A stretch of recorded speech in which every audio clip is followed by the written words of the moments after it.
নমস্কার সবাইকে, কেমন আছেন আপনারা সবাই? আশা করি ভালোই আছেন। তো আমি গৃহিণী চ্যানেলে আরেকটা নতুন ব্লগ নিয়ে আমি চলে এসেছি।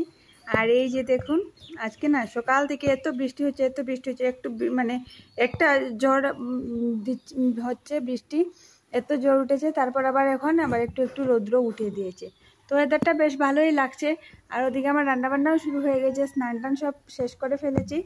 আর কিছু কাপড় চোপড়ও ছিল, সেগুলো ধুয়ে একবারে স্নান করে পুজো দিয়ে এসেছি।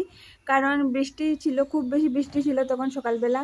তো ভাবলাম সকাল সকাল স্নানটা করে নিই, স্নানটা করলে কাপড়গুলোর একটু না শুকালেও জলগুলো তো একটু ঝরবে। তো সেই জন্যই কাপড়গুলো ধুয়ে একসাথে আমি স্নানটা করে পুজো দিয়ে চলে এসেছি। তাহলে চলুন কি রান্না হচ্ছে না হচ্ছে দেখাই আপনাদের। আর পুরো দিন আমি কি করি না করি আপনাদের সাথে অবশ্যই শেয়ার করব।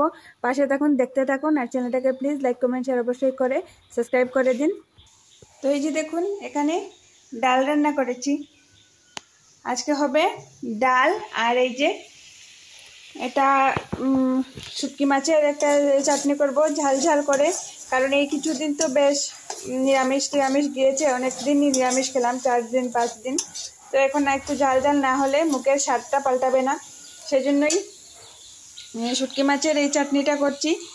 আর ওদিকে হাজব্যান্ডের জন্য কালকে রাত্রে যে করেছিলাম তরকারিটা থেকে গিয়েছে। আর হ্যাঁ, এই যে দেখুন, মাছটা নিয়ে এসেছিল, তো একটু মাছ রেখেছি, এখানে রূপচাঁদা মাছ রেখেছি একটা, আর এই যে মোরেলা মাছগুলো রেখেছি। এগুলো রেখে কেটে ভালো করে ধুয়েও রেখে দিয়েছি। এখন রান্না করব না, রান্না করব পরে। আর দুধও চলে এসেছে, দুধটা গরম করব, এটা রান্না করে তারপর ভাতটা বসাবো। তারপর আবার দেখি মেয়েকে আনতে যেতে হবে নাকি, বৃষ্টি দিলে তো যেতেই হবে। তাহলে দেখতে থাকুন, পাশে থাকুন। আর যদি আপনারা এখন দেখছেন আমার চ্যানেলটা, আমার ভিডিওটা, তাহলে একটা লাইক অবশ্যই করে দেবেন। তো বন্ধুরা, দুপুরবেলা খাওয়া দাওয়ার পর একটু শুয়েছিলাম, তারপর এই যে মাছগুলো রান্না করে নিচ্ছি। কারণ রাত্রিবেলা তো কালকে রাত্রে এমনটা হয়েছে যে কারেন্ট ছিল না, কারেন্ট আসবে কি না। তো আজকে দেখলাম না, সকালবেলা চলে এসেছে।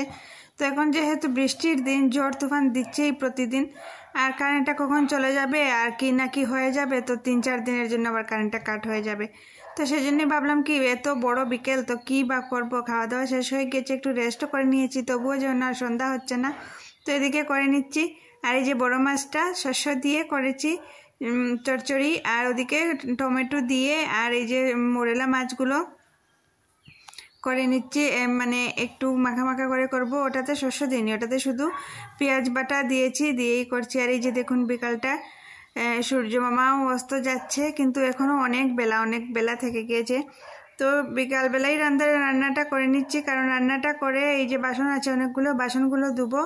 বাসনগুলো ধুয়ে তারপর একটু সময় পারলে বসবো, না হলে সন্ধ্যা দিব। তাহলে টাটা সবাইকে।